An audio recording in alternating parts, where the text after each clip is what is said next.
Today I want to speak to you briefly about the role of carbohydrates in this transformation. I like to keep carbs within the transformation all the way. I don't like to cut them entirely out. It's great for your metabolism. By having carbohydrates in there within the majority of your meals will keep your metabolism firing the whole time.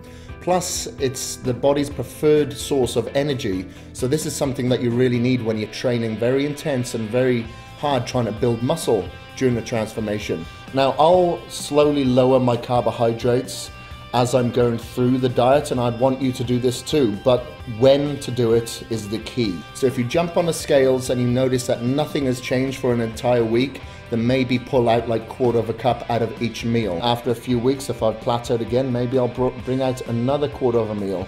Or you can bring it out of the last couple of meals, because you really wouldn't need those carbohydrates before going to bed. But in the beginning, keep them in there, because no matter what you do in the beginning, your body will transform and start to change due to the cardio and the intensity of the workouts. You'll notice I do mention glycogen several times throughout this transformation. Now, carbohydrates replenish these glycogen stores, and glycogen is what gives us the energy, especially to work out and perform the cardio and do the day-to-day functions.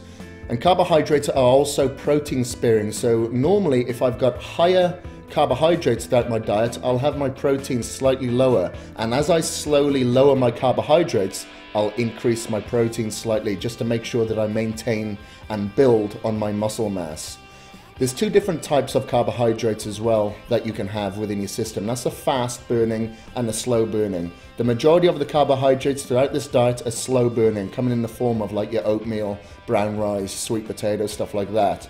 You do have faster carbohydrates just after the workout, and they can be apparent in cereals and other sugary substances, which I always recommend you stay away from. The reason being is because your blood sugar levels will drop and you'll just get a craving to try and bring them back up. And they're not a very good energy source. You will have crashes on those types of energy. That's why we have the slower carbohydrates to have sustained energy.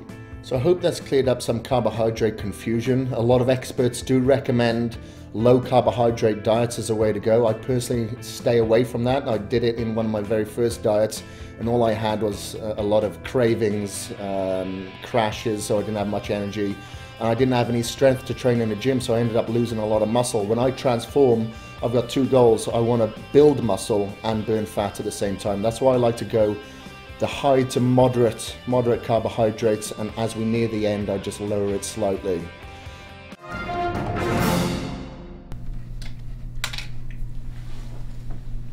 We've arrived in Columbus, Ohio.